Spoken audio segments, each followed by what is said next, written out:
Vamos a dar inicio con nuestra tercera mesa del día,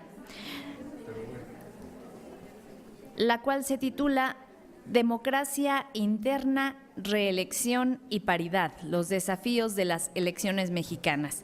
Para ello, damos la cordial bienvenida al maestro Patricio Vallados Villagómez, quien será el moderador. Buenas tardes. ¿Qué tal? Buenas tardes a todas y todos ustedes. Es para mí un placer estar aquí. Agradezco desde luego al Instituto de Investigaciones Jurídicas por su anfitrionía. Agradezco al Instituto Nacional Electoral y también, digamos, a todos y todos los representantes de los órganos públicos locales electorales en este seminario conjunto. Ya han estado aquí desde hace un buen rato, entiendo que desde las 8, entonces ya se saben la mecánica.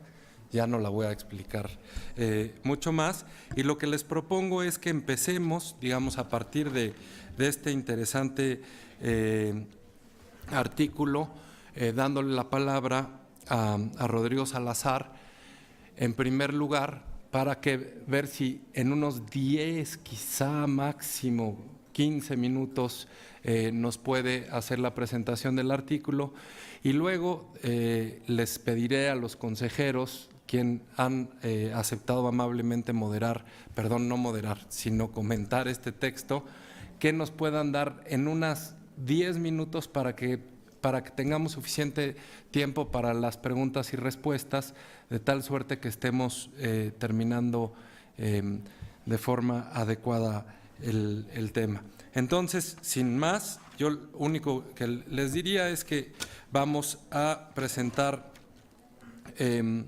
el texto de las reglas impulsando la representación política de las mujeres desde las leyes electorales en perspectiva multinivel, y lo presentará el doctor Rodrigo Salazar Elena, quien es doctor por esta máxima casa de estudios y actualmente es el coordinador de la maestría en Gobierno y Asuntos Públicos de la Facultad Latinoamericana de Ciencias Sociales, Flaxo, y entre sus intereses académicos pues se encuentran temas de economía, pobreza, desigualdad, y actualmente está trabajando temas sobre reelección presidencial y el desempeño económico en América Latina.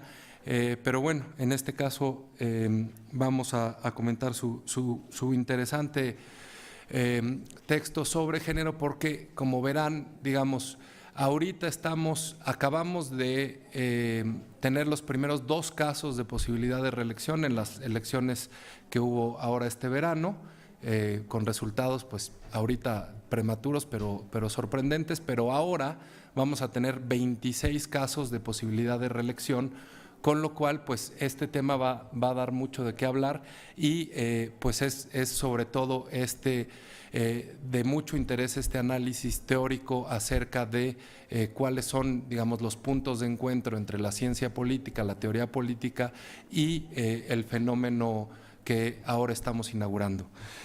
Entonces, pues sin más, doctor Salazar, tiene usted el uso de la voz.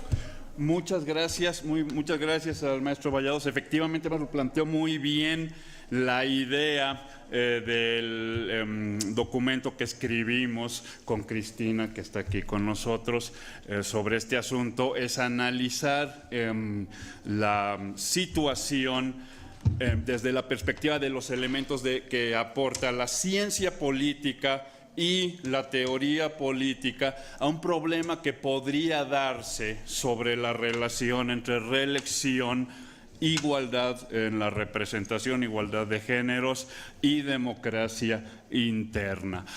Ahora mismo planteo directamente cómo va el problema, dónde tendré que señalar. Ahí está, exactamente. Madre. Ok, perfecto. Bueno, ese es el contenido de la presentación, siempre y cuando me dé tiempo de terminarla, ¿verdad? El problema de ser el último es que hay que apurarse. Me puedo consolar diciendo que guardaron lo mejor para el final, pero las exposiciones previas fueron fantásticas. Ese barco ya zarpó para mí. Entonces, vamos a ver, voy a tratar de apurarme con esto. Ok, pero ¿qué ocurre con el tema de la reelección a partir de, bueno, esto se refiere exclusivamente a la Cámara Baja, los comentarios que vamos a hacer.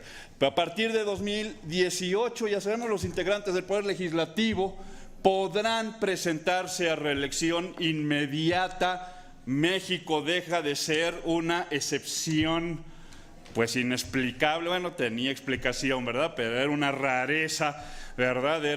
Ahora solo quedan, si no me equivoco, como países sin reelección legislativa inmediata, Costa Rica y Filipinas. Que les vaya muy bien con eso. Nosotros ya podemos reelegir a nuestros representantes. La motivación de esta reforma, que no es muy popular, porque uno tiende a verlo como un premio a los políticos. Incluso los políticos lo ven como un derecho a la reelección. Para ellos no lo es. De hecho y yo siempre intento ver estas cuestiones desde el punto de vista no de los derechos de los políticos, sin duda alguna no me tienen tan preocupado, sino como desde el punto de vista de los instrumentos de la ciudadanía para controlar a sus gobernantes, ¿verdad? Entonces, la reelección inmediata no es un premio a los políticos, es más bien un instrumento para nosotros para premiar a los políticos si hacen bien su trabajo, ¿verdad? Si no, se me van, hay otro en la fila esperando su puesto. A esto se le llama, a este vínculo se le llama conexión electoral, accountability vertical, etcétera, etcétera. Entonces, la idea de la reelección inmediata en los hechos, y está muy claro en el diario de los debates, es fortalecer el vínculo entre representantes y ciudadanía, ¿verdad? Esa es la intención de esta reforma. Ok, siempre me equivoco. Ahora sí, ¿el problema cuál es con esto? La mera reelección inmediata no va a generar automáticamente lo que voy a estar llamando como la conexión electoral, ¿vale? No la va a generar automáticamente. La ciencia política, al abordar estos asuntos, nos enseña que este vínculo sí se fortalece con la reelección siempre y cuando esté acompañado de competencia interna, es decir, al interior de los partidos políticos. Lo digo en una frase, imaginen ustedes, aquí en México hay entre 150 y 200 distritos seguros, ¿verdad? Podemos llamar distritos con voto zombie. Siempre gana el mismo partido, no importa lo que pase, el mismo partido va a ganar, ¿verdad? Entonces, ¿por qué voy a generar yo una conexión con mis votantes? Si haga lo que haga, va a ganar mi partido, ¿verdad? Si hay competencia interna, ¿no? Por lo menos voy a competir con otra persona de mi partido político para alcanzar la nominación. Creo que la idea es bastante clara, ¿verdad? ¿Por qué se necesita? Sí que se necesita reelección, pero con competencia interna por la nominación. Ok, esto sobre todo cuando nos referimos a situaciones como la mexicana, que estamos hablando de distritos uninominales, no por mayoría relativa. De hecho, existen variedades para listas de representación proporcional que no vamos a analizar. Ok, sigo retrocediendo. Entonces, ok, por el otro lado, entonces esto lo vamos a dejar como elemento, porque por el otro lado, en lo que sí ha ido muy bien la legislación mexicana, sin duda alguna, es en el tema de la representación igualitaria, la cuota de género, etcétera, etcétera, una combinación de legislación y jurisprudencia han interactuado de manera virtuosa para generar que en el año 2015 el 42% de los escaños de la Cámara Baja haya sido obtenido por mujeres. Esto es, en ese indicador, una de las cifras más altas del mundo, ¿verdad? No es solo, o sea, que lo es la más alta tenida en México hasta ahora, es de las más altas del mundo. Esto gracias a que hemos alcanzado actualmente un consenso muy amplio, insisto, me refiero a nivel federal, ¿verdad? En las legislaciones locales, la pasada exposición mostró que esto varía y esa variación precisamente explica las diferencias en representación de mujeres en el órgano legislativo. En este caso, a nivel federal, hemos alcanzado un consenso sobre qué significa la paridad, ¿verdad? Una, ¿quién va a evaluar si el criterio de paridad consensuado se cumple o no? 2, bueno, 3, ¿qué pasa cuando no se norma? Cuando se viola esta norma, es decir, ¿qué órgano le corresponde sancionar y cuál es la sanción? Ante esta claridad tenemos este resultado, ¿ok? ¿Cuál es el problema? No, Ok, aquí tengo que leer, perdonen ustedes. Bueno, pensemos por el otro lado en la cuestión de la democracia interna. La democracia interna es de hecho un requerimiento constitucional, legal, desde hace bastante tiempo para los procedimientos de los partidos políticos. Sin embargo, vemos que no se tienen estos elementos. En primer lugar, no hay la ley no tiene una definición clarísima sobre qué es un procedimiento democrático en temas de nominación, ¿verdad? 2, la jurisprudencia en algunos casos es muy clara, en otros casos no es tan clara, ¿verdad? En algunas sentencias son realmente muy proclives a que haya una situación de genuina democracia interna en las negociaciones. Otras son algunas pues dudosas sobre el tema de no meterse en la vida interna de los partidos, que yo digo, qué bárbaro. Es decir, bueno, voy a ir sobre eso, ¿verdad? Entonces, cuando estamos en esta situación, pues también tenemos que en los hechos, los resultados en los que se refiere a la democracia interna, pues no son ni tan contundentes, ni tan consistentes, ni tan virtuosos en lo que se refiere a los procedimientos de nominación de candidatos, como en el caso de la cuota de género, ¿verdad? Va junto con pegado, diría mi tía. Entonces, el asunto cuál es en los hechos, además, lo que tenemos es que los procedimientos de selección o de nominación de las candidaturas son altamente centralizados. Las dirigencias en general tienen mucha ventaja al decidir quiénes son y quiénes no son candidatos y candidatas. Es un proceso centralizado. Lo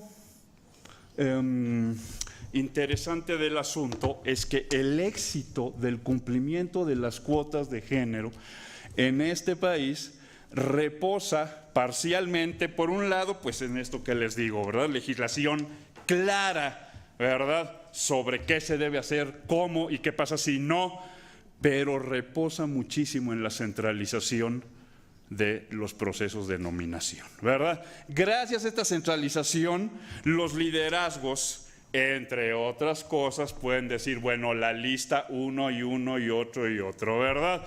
El criterio de alternancia, que también está muy bien establecido, y también pueden los liderazgos definir qué hacen, a quién quitan y a quién ponen para cubrir estos criterios de paridad en lo que se refiere a las candidaturas en los distritos uninominales, ¿verdad? Entonces vean ustedes cómo está la situación, ¿no? De hecho hay una tensión que no es solo tensión, es de hecho una contradicción lógica entre la conexión electoral y la representación paritaria. ¿Por qué la conexión electoral va a requerir descentralización en los procesos de nominación? Porque sin competencia interna no va a pasar, ¿verdad? Pero esa centralización en los procesos de la nominación han hecho posible que el liderazgo partidista sea, de hecho, el delegado de hacer cumplir la ley de cuotas, ¿verdad? O las disposiciones sobre la representación paritaria. Esto causa un poquito de cortocircuito a veces porque quisiéramos que todo lo bueno viniera junto y pues no, ¿verdad? O no siempre, ojalá, ¿verdad? Pero bueno, no se puede. Yo, por ejemplo, quisiera decir las cosas que digo sin gritar tanto, pero no puedo, ¿verdad? Así pasa en estas cosas. Ahora, esta es una situación que se da por la forma histórica, por supuesto, cuando uno se pone a analizar la situación histórica, es claro que el movimiento en favor de la representación de las mujeres no va a reinventar el mundo, ¿verdad? Es gran sabiduría de este movimiento. No va a decir, no, vamos a esperar que todo sea democrático y que todo el mundo se porte bien y que todo el mundo sea bueno para así poder establecer las cuotas, ¿verdad? Si se cumpliera todo eso, pues ni habría necesidad de cuotas. Más bien se hizo lo que se pudo y se hizo muy bien con lo que se tiene, ¿verdad? Fantástico. Ahora, esta contradicción no tiene por qué ser un destino fatal. Se puede tener conexión electoral con representación igualitaria si uno está dispuesto en, legislar para conseguir los dos bienes, ¿verdad? Si no, no. Entonces, la segunda parte del documento que escribimos con Cristina es, pues, un poquito pensar cómo se puede hacer para que que les digo, quien le dé por ahí puede verificar por sí mismo, por sí misma, hay una contradicción lógica. En lógica, contradicción es que no se pueden tener las dos cosas al mismo tiempo, ¿verdad? Y sí la hay en la situación actual entre conexión electoral y representación igualitaria. Para tener las dos cosas hay que reformar. Entonces, nosotros, como vemos la situación, es primero que habría que hacer es que la ley, ya existe una sentencia fantástica en este respecto, debería establecer muy claramente que democracia interna no significa lo que uno quiera o lo que el liderazgo sienta que le viene bien en ese momento en particular, ¿verdad? Significa elecciones primarias, ¿verdad? Una vez que se establece un significado claro de qué significa democracia interna, las autoridades electorales pueden decidir cuándo se cumple el criterio y cuándo no se cumple. Las autoridades, me refiero tanto al INE como al tribunal en caso de impugnaciones. En ese sentido, y entonces ahí, ¿esto por qué? Estaba hablando, ahora el proceso es muy centralizado. Se puede descentralizar sin necesariamente tener democracia interna. Hay un partido que tiene disposiciones interesantísimas, en realidad no lo estoy criticando, porque intervienen en sus procesos de nominación el azar, encuestas, etcétera, etcétera. Es muy interesante la normatividad interna de este partido. Y entre las razones por las que es interesante es porque descentraliza sin democratizar, ¿verdad? Y se elimina el elemento de la competencia interna que a nuestro juicio es el indispensable para obtener la conexión electoral. Entonces, primer paso, democracia interna igual a elecciones primarias. Así de sencillo, no hay vuelta de hoja. Y si se interviene en la vida interna de los partidos, fantástico, ya se está haciendo, ¿verdad? La legislación de cuotas es una intervención en la vida interna de los partidos. ¿Por qué? Para obtener fines sociales que se consideran más importantes, ya casi más importantes que respetar la vida interna de los partidos, ¿verdad? Como la representación igualitaria. Entonces, eso creo yo. Pero ¿qué pasa? La democracia, no toda descentralización democratiza, pero la democratización sí que descentraliza, ¿verdad? Entonces ya no puedes pedirle al liderazgo partidista que garantice la representación igualitaria. Entonces se necesita en la legislación elementos para compensar por esa pérdida del control, ¿verdad? Entonces, aquí nosotros proponemos dos medidas. Primera, distritos reservados. Dos, otra cosa que hemos llamado lista móvil. Distritos reservados, bueno, esto pues, ¿dónde se ha usado y cómo tiene antecedentes y cómo ha sido lo máximo? Pues quien le dé curiosidad puede ver nuestro documento. En todo caso, aquí que decimos, a ver, 60 distritos. Cada elección se seleccionan al azar, de tal forma que solo van a competir candidatas mujeres, ¿verdad? ¿Qué ocurre? Aquí hay dos posibilidades con reelección, ¿no? Puede que quien ocupe el escaño sea hombre o puede que ocupe mujer Bueno, pues si lo ocupa una mujer, pues ahí está, no hay problema, todas son mujeres, todas las candidatas. Entonces en esos distritos por fuerza gana una mujer. Si fuese un hombre, no importa, porque no queremos que esa persona disminuya sus incentivos para responderle a su distrito, ¿no? No importa, lo único que importa es que va a competir contra puras mujeres, ¿verdad? Entonces la probabilidad, salvo cuestiones de constituency advantage que no consideramos, por la probabilidad de que gane una mujer sigue siendo bastante alta. De hecho, si se hace eso con otro tipo de disposiciones, se esperaría que en total en los distritos la expectativa es que 149 de quienes ganen sean mujeres. 149, 300 no está mal, ¿verdad? Entonces, eso si se utilizaran estos distritos reservados en la forma en que estamos proponiendo, ¿ok? Ahora, por supuesto, esta cifra de 149 se sostiene si se respetara la paridad en las candidaturas en los distritos, pero ya quedamos que eso no se puede, ¿verdad? Porque son elecciones democráticas internas. Entonces hay que compensar por esa posibilidad. La propuesta es la lista móvil por dentro del ámbito de cada circunscripción plurinominal, descontando los distritos reservados. El criterio de paridad diría que debería haber en los distritos uninominales, dentro del territorio de la plurinominal, debería haber alrededor de 24 candidaturas para mujeres en cada circunscripción, para cada partido. ¿Cómo funciona la lista móvil? Bueno, pues si por las elecciones internas te dan no 24, sino 21 candidaturas de mujeres, estás en un déficit de 3, ¿verdad? Entonces, ¿qué se hace? En la lista de representación proporcional, las mujeres que están ordenados según el criterio de alternancia aumentan un lugar por cada uno que estén en déficit, ¿verdad? Nada más respetando el criterio de que no haya más de 2 mujeres consecutivas en el orden de la lista. Con estas previsiones, entonces, el valor esperado sigue siendo alrededor, bueno, se esperaría que en lista y distrito se tendría una representación igual, más o menos de 50-50, pero bueno, aquí yo más bien presento el peor escenario, ¿verdad? Les platico y con esto ahora sí ya terminamos. En las últimas elecciones la probabilidad de cualquier candidato o candidata de ganar era de 11%, ¿ok? Pero si tomamos en cuenta el género, resulta que siendo hombre esa probabilidad es de 13%, siendo mujer esa probabilidad es de 9%, ¿verdad?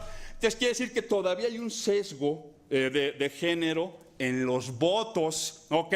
Entonces yo pienso, a ver, vamos a plantear peor escenario, ¿no? Estoy pensando 2 escenarios, los peores que hay, que son incluso inimaginables, pero vamos a pensar en las constitucionales. Todas las candidatas pierden en las constitucionales.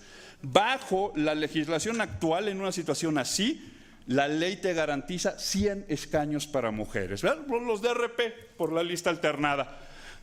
Bajo la propuesta de Cristina y mía, en una situación así, tendrían las mujeres 124 escaños garantizados, en una situación en que todas las mujeres pierden en las constitucionales, que es implausible, ¿verdad? Pero digamos, nos vamos al mínimo. Otra situación que podría ser también es que no es que pierden en las constitucionales, sino que pierden en las primarias. En una situación así, la propuesta de Cristina y mía garantiza 157 escaños para las mujeres. Y ahí termino. Muchísimas gracias.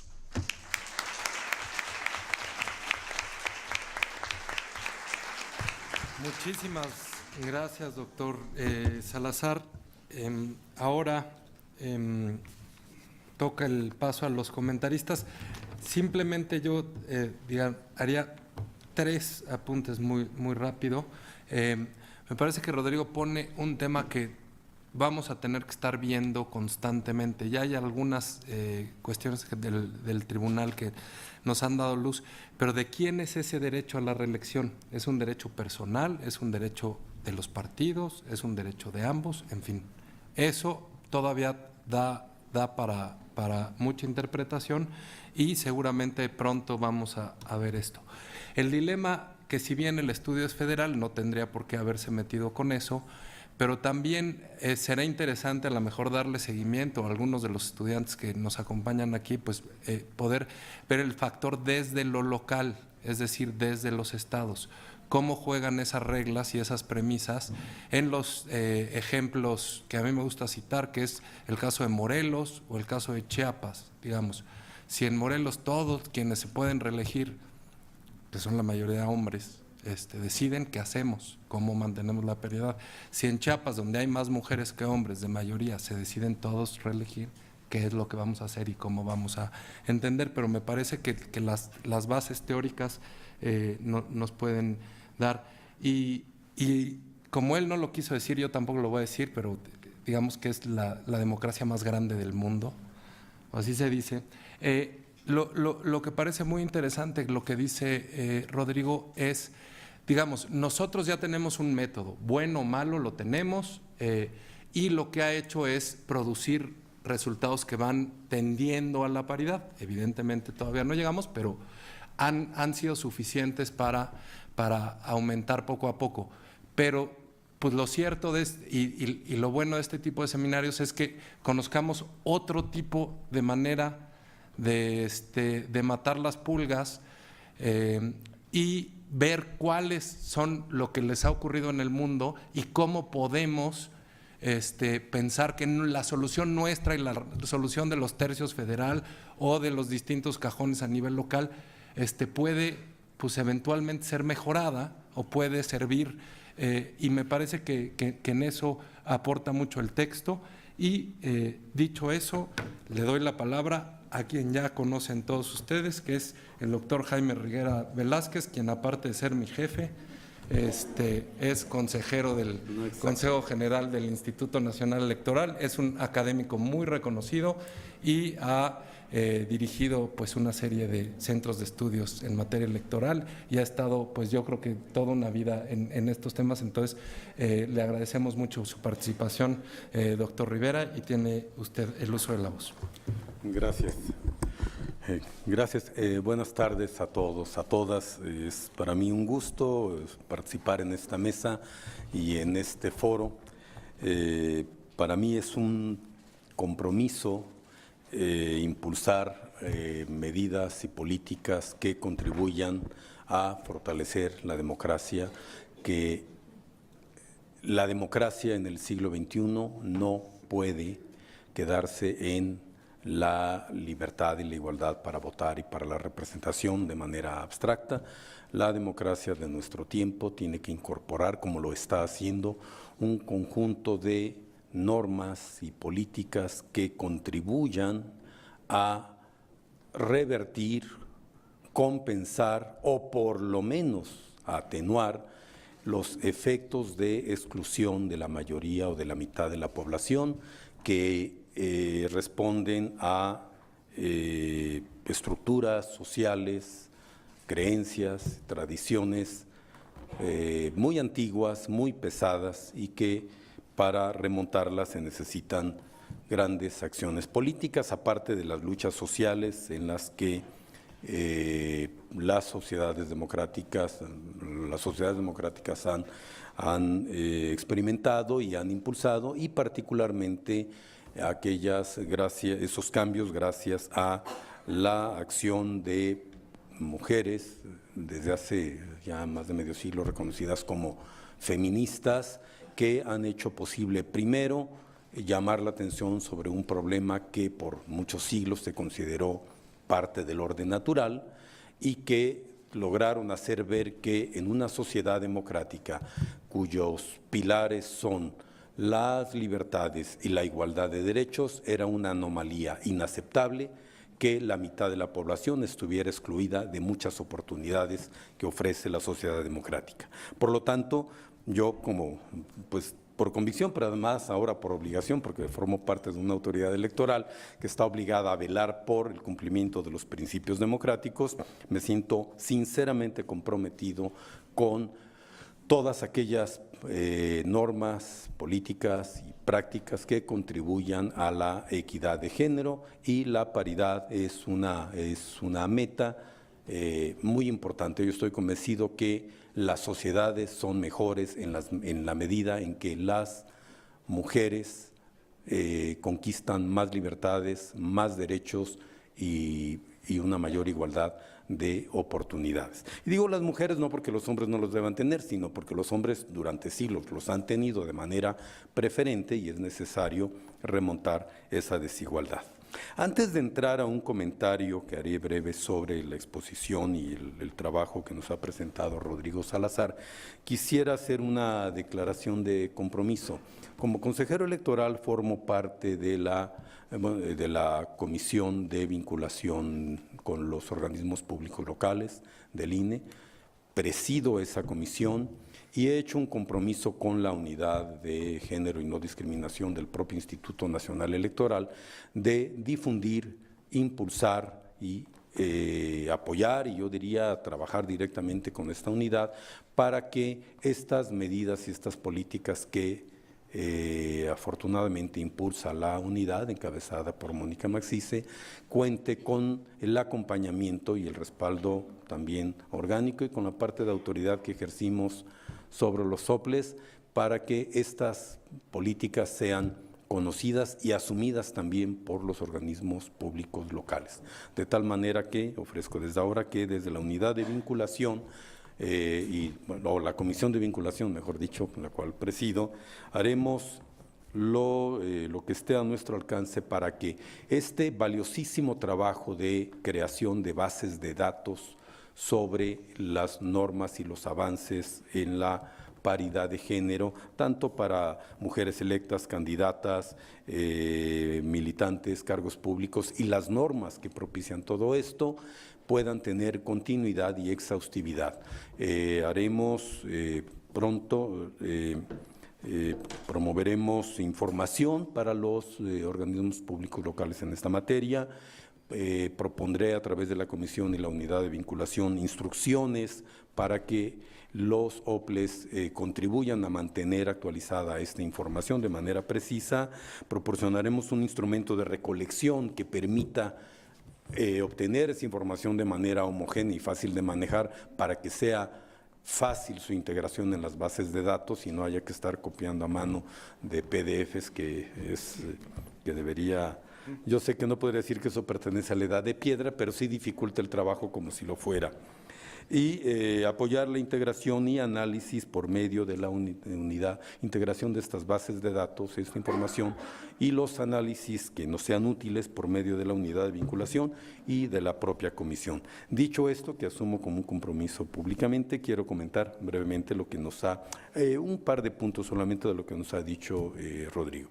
En primer lugar, me llama la atención y destaco la sabiduría del título, las reglas importan.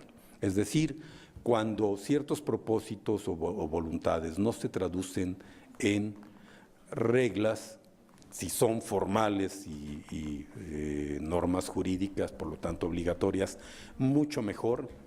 Cuando son reglas técnicas eficaces ayudan también, pero en general las reglas importan porque de otras formas los propósitos se pueden crear solo en declaraciones de intención sin que se traducen.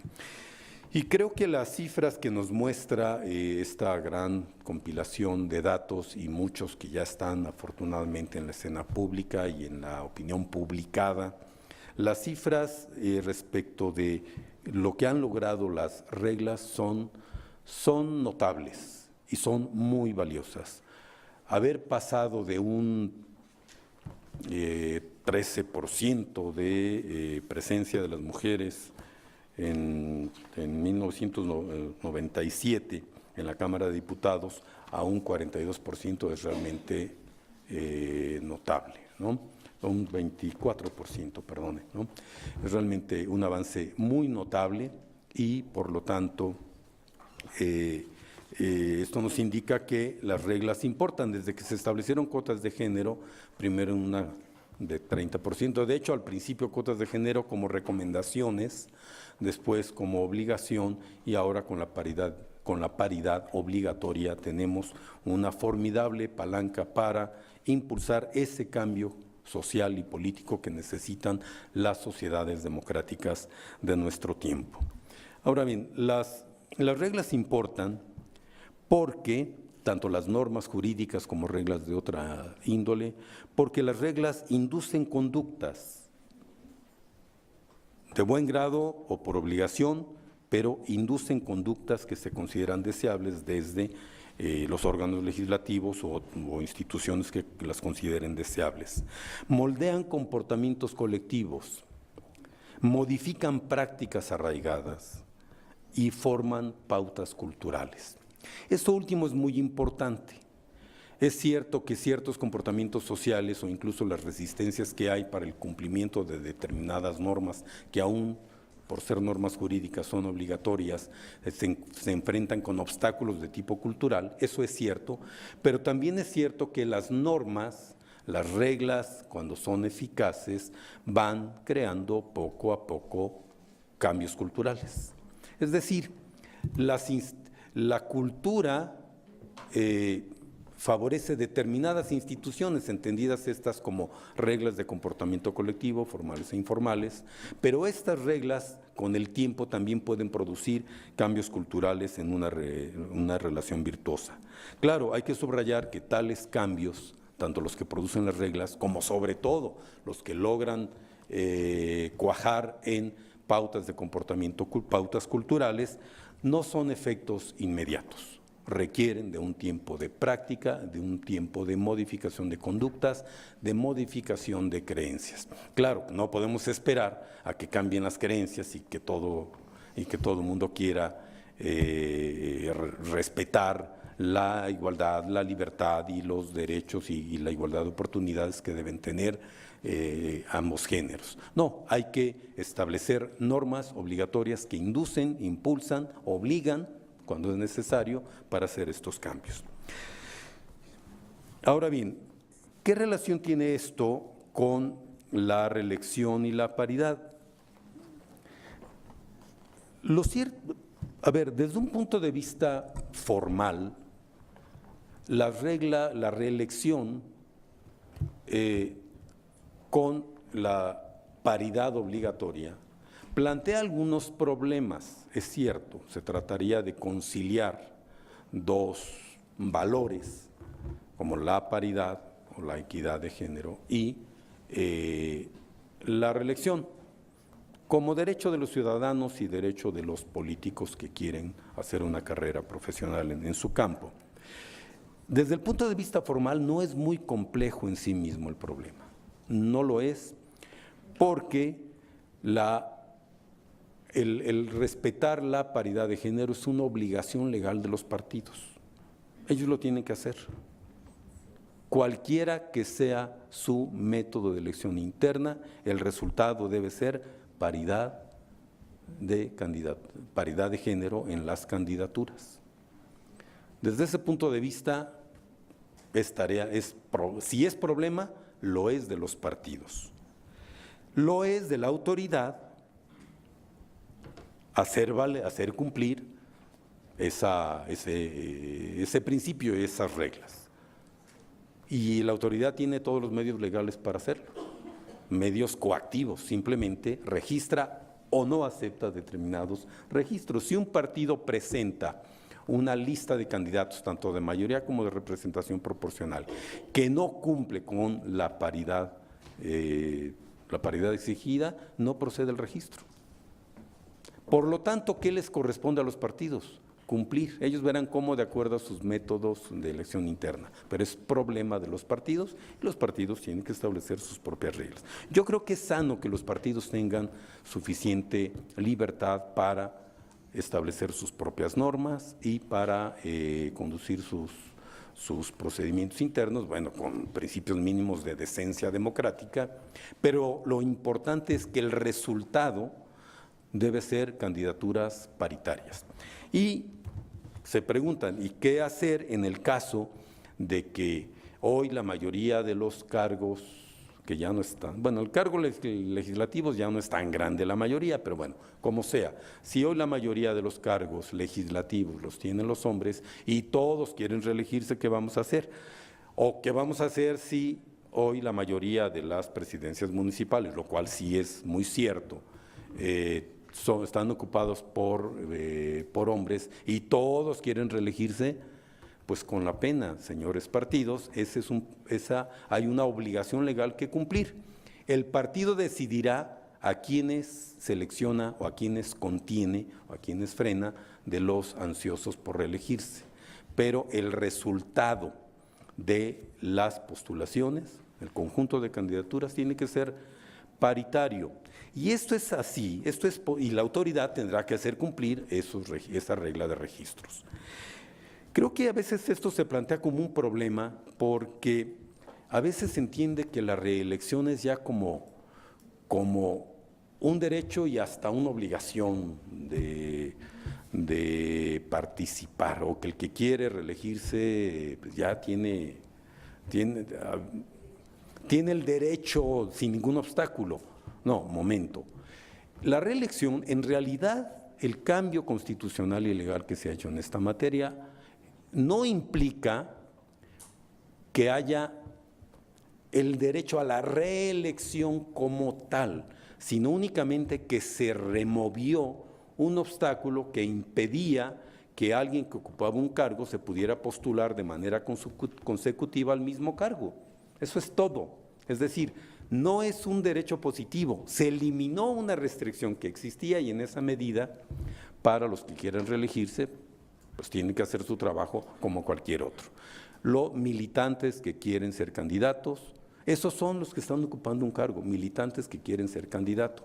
Y los partidos, conforme a la ley y conforme a las normas expedidas por la autoridad electoral, tienen que cumplir esa norma, de tal manera que no debería haber, desde el punto de vista formal, mayor complejidad. Sí, digamos, para la autoridad electoral y hacer cumplir la ley no hay mayor dificultad. Para los partidos, bueno, tendrán que establecer reglas imaginativas, equitativas y eficaces para que puedan presentar sus listas con paridad de género. Si un partido no logra eso, con la pena se va a quedar sin registros. Entonces, el problema es menos complicado que lo que parece. Ahora bien, para hacer efectivo que esta paridad en las candidaturas dé una oportunidad razonable de que esto se traduzca en paridad también o mayor equidad en la ocupación de cargos de elección, afortunadamente el Tribunal Electoral ha establecido algo que en la ley se encuentra de manera genérica, como para inducir, pero que el Tribunal Electoral ha establecido reglas, estos llamados bloques de competitividad, que objetivamente propician que haya paridad también en las probabilidades, o por lo menos mayor equidad o menos desigualdad en las probabilidades de ganar una elección. Esto no garantiza por sí mismo, porque además el cuerpo electoral es un organismo, es una colectividad muy dinámica y cambiante, y por lo tanto no puede garantizarse que un partido que ganó un distrito vuelva a ganar y viceversa. Pero si los partidos cumplen con esta paridad y la autoridad no puede dejar de hacerlas cumplir, creo que estamos ya en un terreno que gradualmente establecerá, hará efectiva la igualdad en la representación. Pero como todos los cambios sociales importantes, esto lleva algún tiempo. En México la verdad es que estamos logrando esos cambios en forma bastante acelerada. Si consideramos que la regla de paridad se estableció apenas en 2014, la verdad es que vamos bastante bien y yo refrendo con esto. Las reglas importan, cuidemos las reglas y hagámoslas cumplir. Gracias.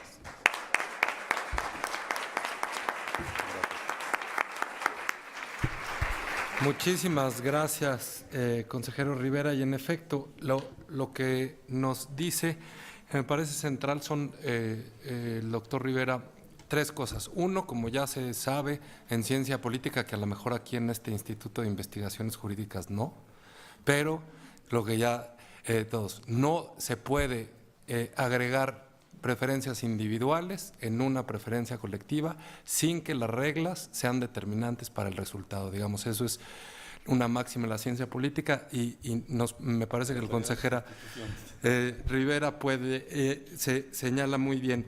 Y segundo, tiene que ver, en efecto, que siendo esas reglas, él hace referencia a estos dos estadios en donde, por lo menos a nivel federal, el instituto aplica esas reglas. La primera, para que estén todos atentos, será el próximo 21 de octubre, cuando los partidos tendrán que presentar sus reglas y nos las tendrán que hacer llegar a más tardar el 24. ¿Y por qué entonces en México no nada más es la paridad y la paridad conocida del 50-50, sino que ya tenemos una paridad plus, que es precisamente lo que señala el consejero? Ahí, en los métodos de selección, hay siempre, y la ley dice, en la Ley General de Partidos, artículo 3, que estos métodos tienen que garantizar la participación de las mujeres mediante métodos objetivos que aseguren la participación y el más famoso, que es que no todos los distritos con la menor votación sean asignados a alguno de los sexos. Pero entonces, ahí está la primera. Y luego ya viene la segunda. A partir de eso ya vienen los cajones y las demás cuestiones que señala muy bien el consejero Rivera. Y entonces, por eso, digamos, estas reglas y cómo las aplica el instituto llevan a que eventualmente, si los partidos no cumplen, pues simplemente, como dice el consejero, pues tan, no hay y listo. Bueno. Ahora le doy la palabra a la maestra Miriam Guadalupe Hinojosa, quien es licenciada en Ciencias Políticas por la Universidad Autónoma de Nuevo León, con maestría en París I y estudios especializados en Madrid y en Suiza. Y bueno, pues tiene una larga trayectoria, no solo en los temas de electorales, sino también en género, y le damos la palabra y muchas gracias por acompañarnos. Muchas gracias, Patricio Vallados. Muchas gracias a la Universidad Nacional Autónoma de México por su anfitrionía. Es ya en sí mismo un honor el estar hablando desde este foro y agradezco la invitación. Para ello, creo que no podemos evitar, y como se ha hecho en cada una de las mesas, quiero subrayarlo aquí, agradecerle a Flavia y a Mónica Maxice y a María Marván el impulso que han dado a generar esta base de datos y, más importante aún que generarla, hacerla fructificar. La prueba es que estamos aquí discutiéndola desde antes de que se convierta en un libro, y es que yo creo que la pertinencia pues genera presión. Y entonces era tan pertinente, la coyuntura requiere tanto de esta información que pues había que empezarlo a discutir, y pues nos dará mucho gusto recibir el libro cuando esté, pero ya estamos ante los datos y ya los estamos discutiendo. Y pues también había una presión por pertinencia con el tema de reelección y paridad, que volvía y volvía en cada mesa y había que repetir, ya viene la otra, y entonces pues como me siento particularmente presionada de ser lo único que los separa de irse a comer, voy a tratar de hacer como si fuera el vals de minuto en esto, pero Patricio, vas a tener que desconectar el micrófono porque no se me da la síntesis. Ya con las puras notas que fui tomando ahorita ya es en sí misma una intervención. Dice aquí Rodrigo Salazar dos cosas que a mí me vienen muy bien que las haya dicho. Primero, pues que grita cuando expone. Yo soy otra incomprendida de ello, entonces le agradezco muchísimo que creo que haya hablado lo suficientemente fuerte para que yo no me escuche así muy ruda cuando esté hablando, que no es otra cosa sino pasión e impulso por los temas que estamos tratando. La otra cosa es que pues mencionó a sus tías como fuente de sabiduría y dijo que pues su tía diría que iba junto con pegado. La mía diría que esta exposición se llama Ni le muevas, mijito, y se los digo así derecho, porque tiene muchísimo sentido lo que dicen, pero también tiene efectos contraintuitivos que yo no sé si valdría la pena entrarles, y es sobre eso que les quisiera hablar en este momento.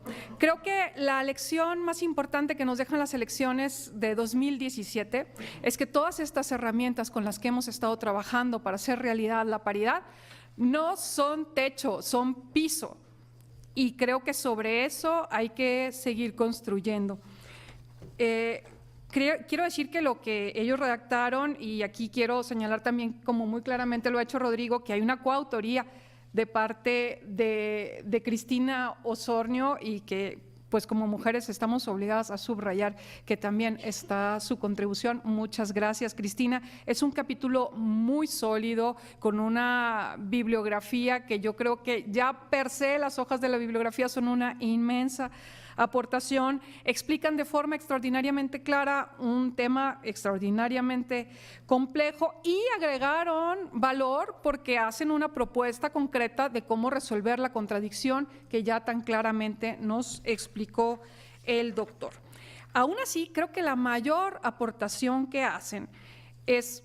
Ustedes han escuchado pues esta leyenda del monstruo del lago Ness, al que todo el mundo trata de tomarle una fotografía y nunca se ha podido. Ellos trajeron la foto del monstruo del lago Ness aquí a la mesa, porque voy a leer el párrafo en el que está la fotografía. Dice, en dichas elecciones, y se refieren a las de 2015, se presentaron 2.663 candidaturas propietarias a los 300 distritos, de ellas 1.307, el 49.08% correspondieron a mujeres. Sin embargo, esto no quiere decir que las oportunidades sean iguales, mientras que la probabilidad de que una persona obtenga el triunfo condicional a que esa persona es hombre fue de 0.135, lo que él nos decía, un 13%, la probabilidad de que una persona obtenga el triunfo condicional a que esa persona es mujer fue del 0.09%. Nos votan menos que a los hombres, no le busquen tres pies al gato. Y pues por eso tenemos que resolver el asunto de la paridad, porque ¿dónde está el interés de un partido político de postular mujeres si hay una mayor probabilidad que pierdan que si postulan hombres? Y tengo una larga lista de respuestas para ello, voy a exponer algunas. Lo primero que le comentaría aquí al doctor y a todos ustedes es que si bien paridad, reglas democráticas para la selección de candidatas y candidatos y el vínculo entre las decisiones del gobierno y los deseos de la ciudadanía son tres dimensiones, como ellos bien dicen, de mejoría de la calidad democrática, yo me preguntaría si las tres están al mismo nivel.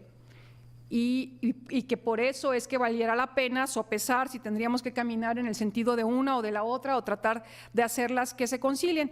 Mi respuesta aquí es que no. Se los voy a comentar como lo expongo en los foros de preparatorianos y de universitarios. En los retos que tiene la democracia hay monstruitos chiquitititos, por ejemplo, los políticos corruptos, porque esos basta que nos deshagamos de ellos y se acabó el problema. Hay monstruos medianones como es la posverdad y la mala información.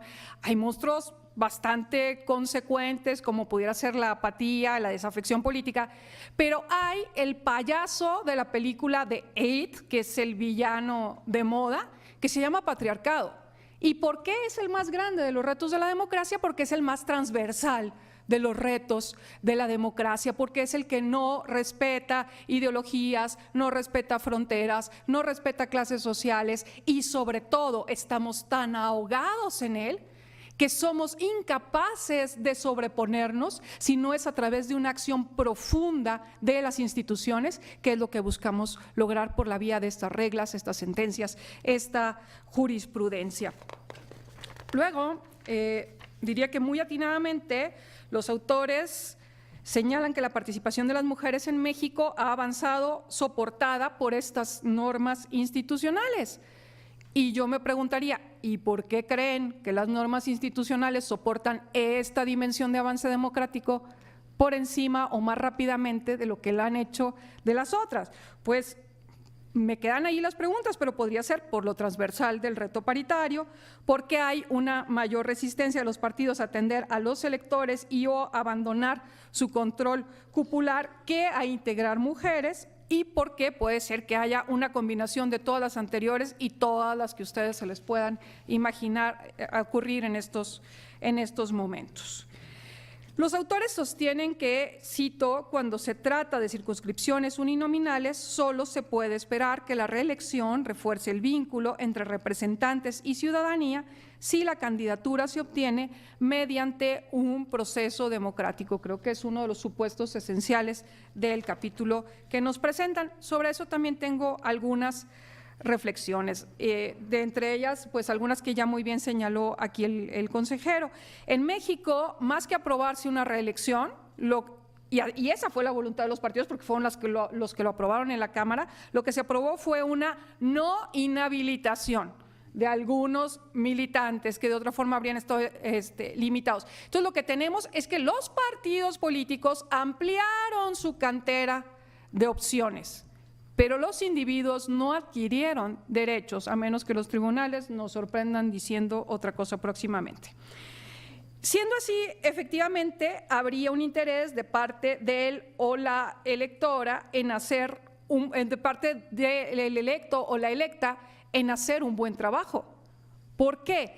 Porque más que apostar inmediatamente al voto del ciudadano, inmediatamente está apostando a la racionalidad del partido político, que le va a resultar mucho más cómodo postular a alguien con probabilidades reales de triunfo. Entonces, no necesariamente pasa en exclusiva por las elecciones internas, pasa también por la racionalidad del partido, que aún no haciendo elecciones internas pudiera decantarse por postular a una persona que ha hecho un buen trabajo, y ahí está el incentivo del electo para hacer un buen trabajo. Ahora bien, también tenemos frente a nosotros el riesgo enorme de partir rumbo a la reelección, que es un barco que también ya zarpó, de partir hacia la reelección con una legislatura mayoritariamente conformada por hombres. Y ya ni les digo cuando lo que está mayoritariamente conformado por hombres son las presidencias municipales en prácticamente toda la República, porque creo que los políticos saben muy bien esto. Hay muchísimas más posibilidades de perpetrarte en el poder que de lograr penetrar para hacerte con él. Hay una muy importante aportación en el sentido de evidenciar cómo la garantía a la paridad se da al interior de los partidos desde una perspectiva correctiva más que preventiva. Ese es otro enorme valor de lo que nos presentan, porque fueron analizando partido por partido cómo lo garantizaban, y entonces ellos lo que hacen es: ay, me paso, entonces tumbo candidaturas masculinas y entonces ya le estoy haciendo un daño a alguien. Y yo me pregunto si esta no es una hipótesis plausible para el repunte de la violencia política de género, porque no es que estás llegando, es que me estás quitando. Y eso, por supuesto, los estresa muchísimo. Y yo me pregunto también si esto no es resultado de la búsqueda constante que hemos podido ver en un caso exacerbado en el de Chiapas en 2015, de la búsqueda constante de los partidos para evadir las candidaturas femeninas. Ellos se dicen: ponlos, chance y pegue. En una de esas están medio dormidos en el INE o en el OPLE y me avalan estos registros. Nos dicen los autores que los sistemas de escaños reservados definen un número mínimo de representantes mujeres. El mecanismo más directo para obtener ese mínimo es seleccionando a ciertos distritos para que en ellos únicamente compitan candidatas mujeres, que esa es su propuesta de los distritos reservados. Buscan una selección que no sea influenciable para que sea, sino que sea por vía del azar, y proponen medidas muy detalladas para controlar abusos que fueran en contra de las mujeres, como esto que decía: si quien se va a reelegir es un hombre, pues ponemos puras candidatas mujeres por los otros partidos. Y vislumbran, y esta parte me preocupa especialmente, a la RP como una medida de ajuste a las necesidades de los partidos de impulsar ciertos liderazgos, es decir, les llevamos ahí su margen de maniobra. Y veo en esto algunos riesgos, por ejemplo, y no es menor, exacerbar los conflictos entre mujeres. Otra vez tendríamos que estar peleando entre nosotras, como nos pasó durante mucho tiempo cuando nos daban una candidatura nada más para que no se dijera que no postularon mujeres. Y eso va en terrible detrimento de la sororidad, que no nos podemos permitir, porque justo estamos trabajando en construirla. También que haya un cambio de paradigma en el que las mujeres no solo piden igualdad de oportunidades para competir, que es el caso del sistema que tenemos actualmente, sino una en la que buscamos la mitad de los cargos. Entonces vamos sobre la integración y no nada más sobre la competencia, que es lo que hemos venido demandando. Y Y ¿saben qué? A mí me preocupa mucho porque, como bien dice el doctor, esto tendríamos que pasarlo por la vía de una reforma legislativa. A mí me preocupa mucho que en el trade-off de esta reforma nos digan, bueno, te cambio porcentaje por garantía. Entonces bájate otra vez al 30, pero tienes el 30 garantizado, o bájate otra vez al 40 y tienes el 40 garantizado. Entonces, si no tuviéramos que pasar por el filtro de hacer una nueva ley, maybe, pero si tenemos que pasar por ahí, a mí me da mucho miedo.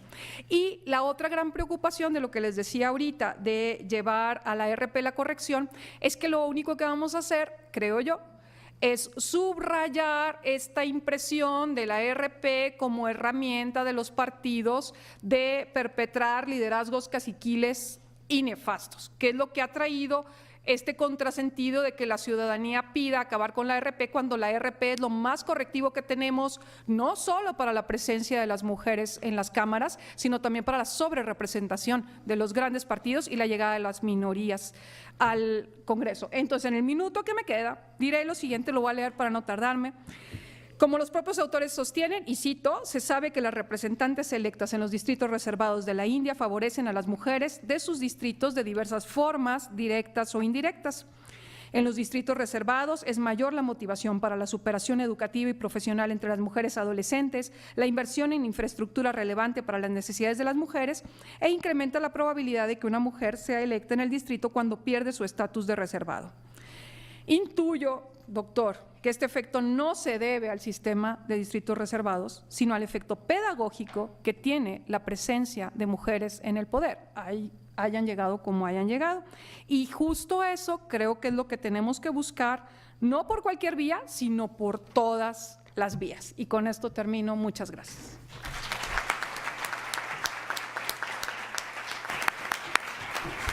Muchísimas gracias a Miriam por su intervención. Rápidamente, digamos, una de las cosas que me parece muy importante de lo que se señala es, digamos, esta parte, por qué las mujeres no votan necesariamente a las mujeres, que ahí hay, ¿no? Yo creo que, en fin, pues tenemos el trabajo de Freidenberg. También hay una parte de Aparicio y Langston que está justo en un libro electrónico donde vienen los métodos de selección de paritarios de la elección del 15. Yo creo que si les interesa pueden ahí revisarlo. Está en el sitio de género del INE.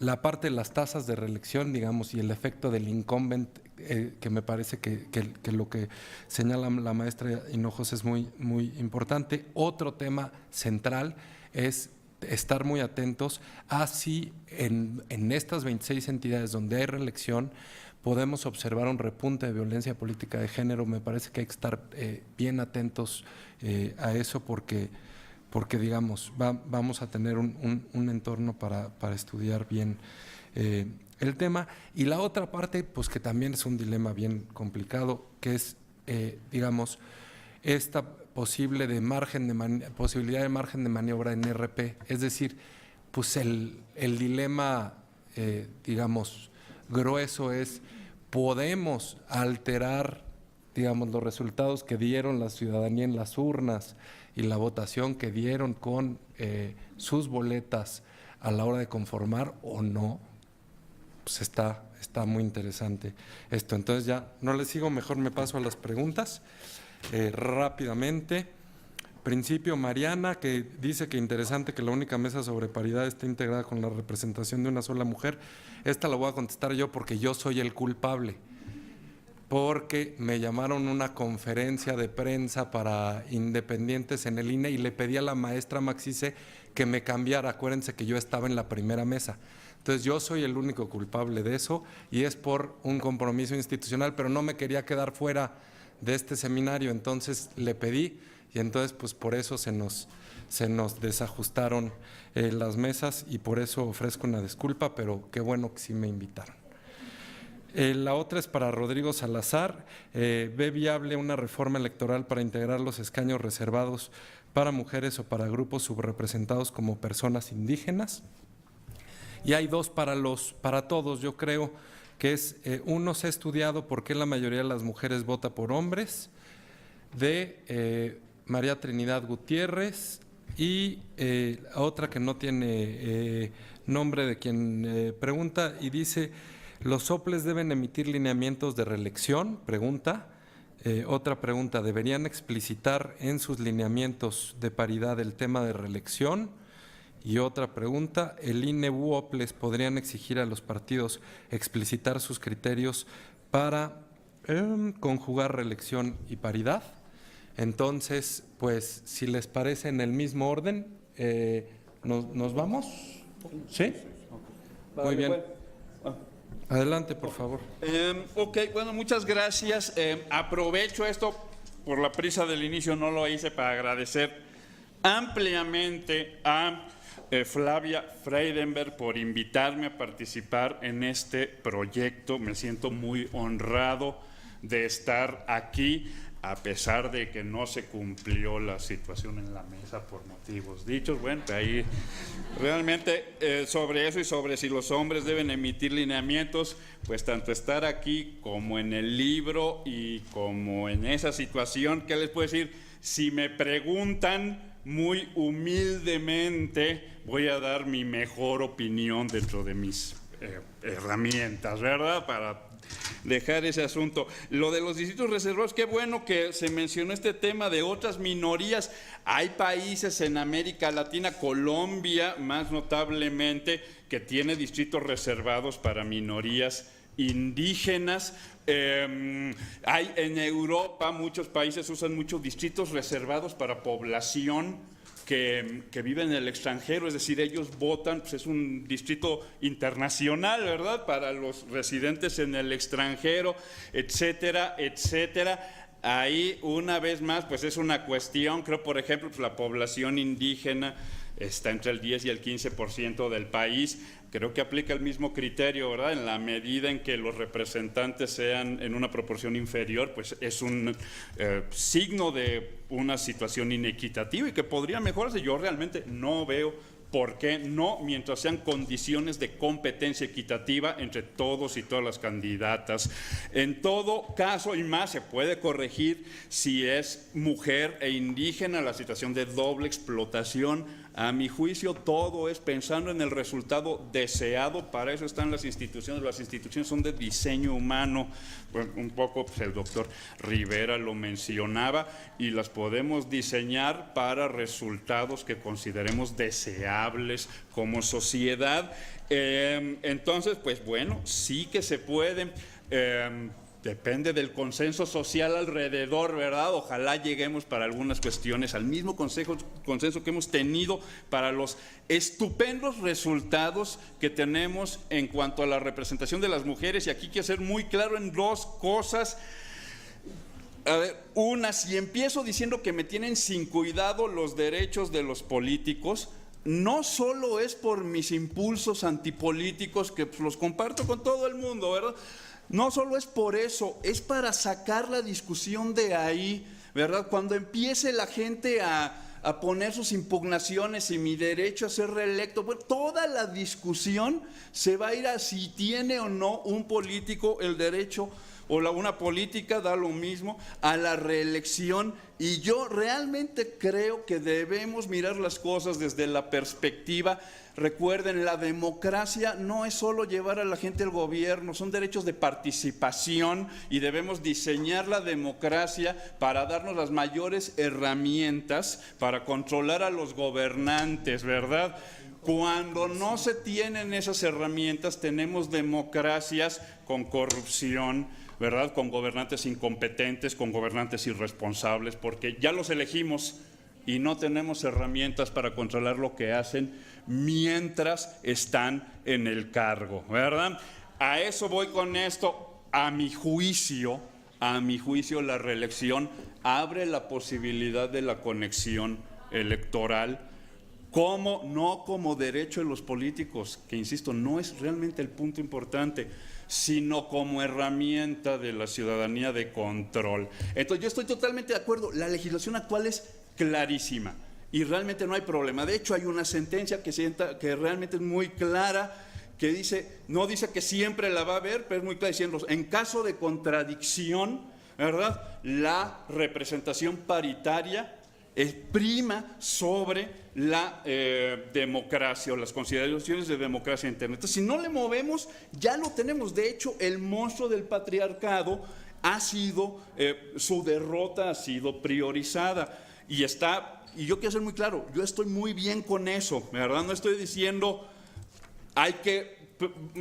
reforzar más la democracia interna a costa de la representación paritaria. No, lo que yo quiero decir, esto está muy bien. En caso de contradicción, los partidos cumplen su organización.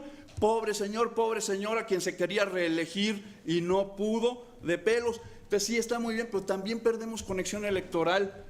Y eso, a mi juicio, es lo que está faltando en la discusión, no solo sobre este punto, sino sobre la reelección en general, ¿verdad? Y eso es un poco lo que yo quería aportar, pero si hay en el documento algo que sugiera que estamos preocupados por los derechos de los políticos y las políticas a reelegirse, ojalá podamos arrancar esas páginas y ya se imprimió el libro. En todo caso, hay mucho otro que se puede corregir y agradezco muchísimo los comentarios. Gracias. Muy bien. El doctor Rivera, por favor. Gracias. Primero quiero agregar un brevísimo comentario más sobre este gran proyecto que se ha creado para construir una base de datos sobre esta materia. Debemos verlo como una verdadera incitación a la investigación, para que no sean solo discursos, sino que sean estudios serios. Y claro, un trabajo con este enfoque, con esta magnitud, tendrá que hacerlo una excelente académica como es Flavia Freidenberg.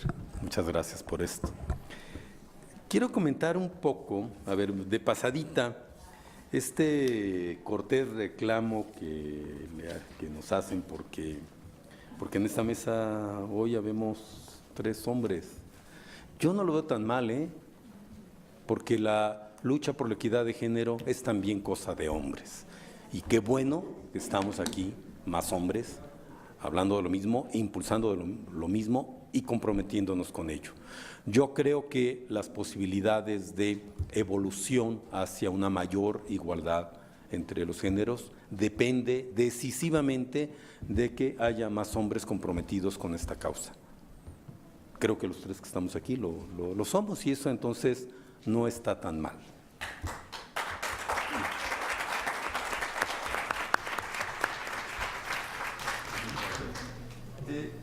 Una de las preguntas es ¿por qué las mujeres votan por hombres, ¿no? O no votan por mujeres? Primero, esto obviamente hay que relativizarlo. Hay evidencia de que muchas mujeres votan por mujeres y muchas mujeres votan por hombres. Y hay evidencia de que muchos hombres votan por mujeres. Yo he votado varias veces por mujeres, según el candidato. Esa es una decisión individual.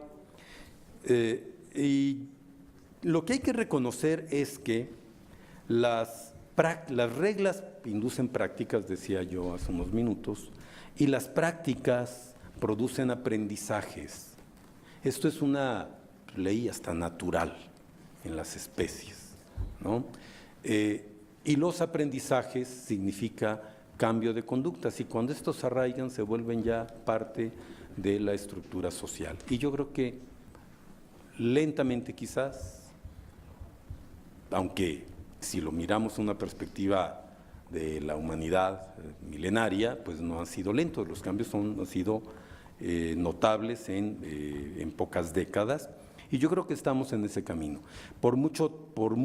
Durante siglos se consideró que la política era cosa de hombres, con algunas excepciones, por ejemplo, de reinas que por herencia asumían el cargo, algunas lo hicieron muy bien, como la reina Isabel I, que fue una verdadera constructora de una potencia mundial, y otras reinas, ¿no? Pero por siglos se consideró así, y eso traía como consecuencia, por la falta de práctica, que las mujeres efectivamente rara vez parecían muy aptas para la política. Bueno, ¿qué ha pasado ahora? Gracias a estos cambios institucionales hay cada vez más mujeres participando en la política, eso desde hace ya casi un siglo, que comenzaron con las sufragistas y después ya para ser elegidas a cargo de elección popular. Hoy en la práctica, cuando las mujeres tienen oportunidad de postularse y cuando hay cada vez más mujeres ocupando cargos de elección o cargos de gobierno, las mujeres están demostrando que pueden, y pueden porque, como todos los seres humanos, podemos aprender. Y yo estoy convencido de que en pocos años se notará cada vez más no solo la presencia, sino la eficacia de las mujeres en la esfera política, porque con la práctica, primero con los derechos, luego con las prácticas ejercidas, estarán aprendiendo y demostrando que sus capacidades sin mayor diferencia con los hombres. Y digo sin mayor porque diferencias de estilo y de sensibilidad probablemente siempre perduren, y yo diría que para bien. Y por último, si los lineamientos, si deben los soples y el propio INE establecer lineamientos para la reelección. A ver, sí, hasta donde las leyes lo permitan. Las reglas y nuestro entusiasmo por producir ciertos cambios, digamos reglas secundarias, y nuestro impulso y deseo por impulsar ciertos cambios, no pueden ignorar las normas legales vigentes, y mucho menos pueden hacer a un lado principios que son consustanciales a la democracia. Dicho esto, diría que los soples pueden normar dentro de lo que las leyes les permitan, leyes y criterios jurisdiccionales que afortunadamente son cada vez más claros y más eficaces. Y si el INE debe exigir a partidos sus reglas explícitas para conjugar reelección y paridad, yo creo que es algo que hay que explorar a la luz de las leyes, las normas jurisdiccionales, lineamientos de acuerdo a las facultades reglamentarias que tiene el INE. Creo que es deseable, pero también que hay que conciliar con la libertad, la autonomía que tienen y deben conservar los partidos políticos para regir su vida interna. Si la autoridad electoral tiene que meterse a toda la vida interna de los partidos, se puede desnaturalizar a estos. Y agrego con una reflexión más general sobre la competencia democrática. Las reglas para garantizar la igualdad de derechos y de competencia entre los partidos son indispensables. Las reglas para propiciar la paridad de la competencia son importantes, pero a veces inducen a sobreregular o a querer regular todos los aspectos de la competencia electoral, y creo que ahí debemos ser más cuidadosos. Y bueno, para bien o para mal, el Tribunal Electoral nos ha dicho recientemente que el INE no debe regular tanto como el propio tribunal nos había invitado a hacer. Como sea, yo creo que por un principio de libertad que es consustancial, esencial a la democracia, debe haber en todos los aspectos las reglas necesarias para que se cumplan las leyes y los principios y los objetivos de la democracia. Todos los que sean necesarios, pero no mucho más. Y creo que debemos reconocer que en materia electoral México padece de una enfermedad que podemos denominar sobreregulación. Quizás es una herencia de la que tenía nuestra economía en décadas pasadas. La sobreregulación es como la sal. Es buena, pero en exceso hace daño. Gracias.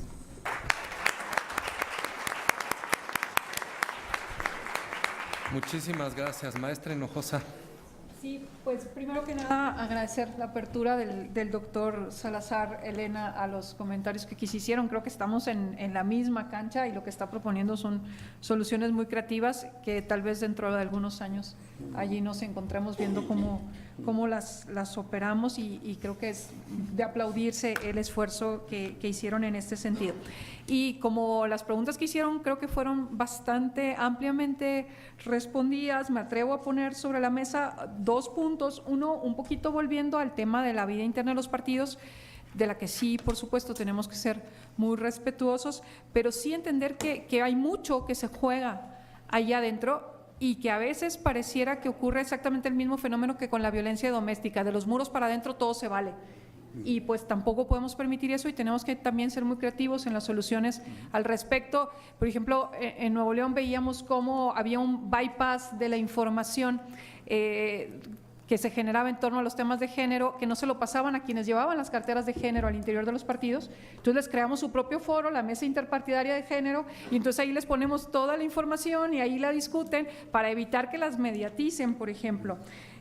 También el tema de las candidaturas independientes creo que lo traemos en la lista porque es otra dimensión de mejora de nuestra democracia que también se batalla conciliarla con paridad. Lo que hemos estudiado en Nuevo León es que se trata de un embudo verdaderamente muy pronunciado, donde de por sí son menos mujeres las que levantan la mano para decir que quieren aspirar a una candidatura, luego son muchas menos las que, habiendo levantado la mano, consiguen el número de firmas, pero habiendo conseguido el número de firmas y habiendo fraguado su candidatura, si saco de la ecuación a los dos que lograron el triunfo, los dos candidatos independientes que lograron el triunfo en Nuevo León, que uno es el gobernador y otro es el alcalde del municipio que gobernó en su momento el gobernador, que me parecía que tenían una estructura hecha por mucho más tiempo y entonces estaríamos hablando de peras y manzanas, pero si comparo solo peras con peras, la diferencia entre su logro y lo que llevó al triunfo, al que ganó, el gap que tienen ahí de votación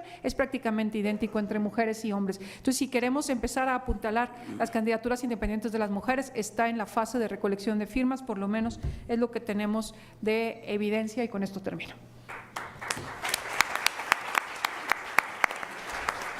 Muchísimas gracias a todos ustedes. A manera de casi cierre, les vamos a poner un video y me han pedido que finalmente demos algún mensaje final. Entonces, por favor, si estamos listos con el video.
Muchas gracias. Y como podrán ver, bueno, sí,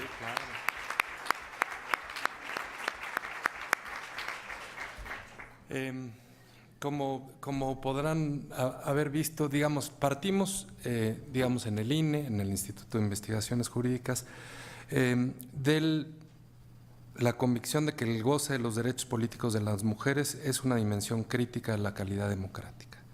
Segundo, estamos convencidos que su presencia en cargos de representación popular cada vez mayores sienta las bases de la incorporación de las demandas e intereses de las mujeres en las agendas públicas, lo que contribuye también a mejorar la representación sustantiva y la democracia en lo general.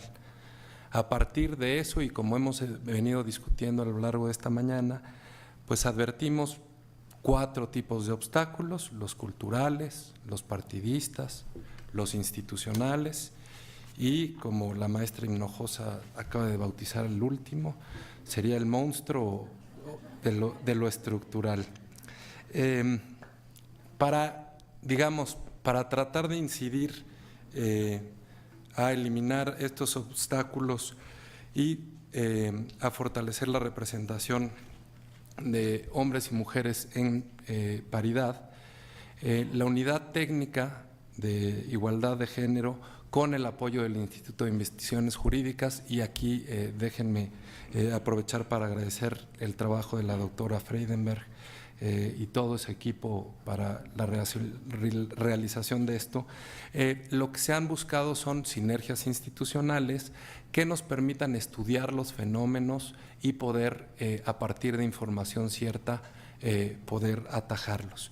Y entonces los objetivos, como ya se señaló, son construir bases de datos, como ya vieron que existen, dar seguimiento y evaluar cuáles, cómo van avanzando la política de género y los resultados que se dan en las distintas elecciones, tanto nacionales como locales y municipales, identificar y visibilizar los obstáculos que se están desprendiendo de esta información rica y quedarnos no solo con, las mujeres en su interés por la política, sino en las precandidaturas, en las candidaturas, en, las mujeres electas a cargos de participación y así como las reglas y los entornos en donde actúan.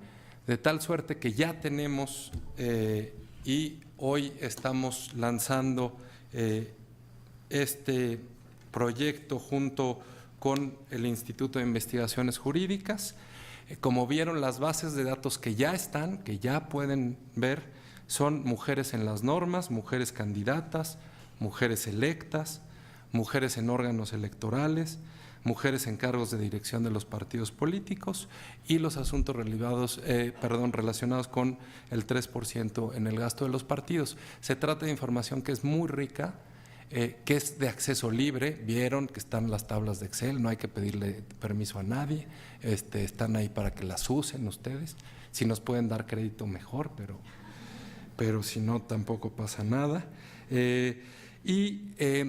Lo que sirve, pues ahí están insumos que nos parece que son valiosos institucionalmente y para todos los académicos, todos los estudiosos, todos quienes vayan a tomar alguna decisión, pues está banco de datos que nos parece que puede contribuir. Entonces, con eso les damos muchas gracias y no sin antes agradecer a nuestros ponentes y comentaristas.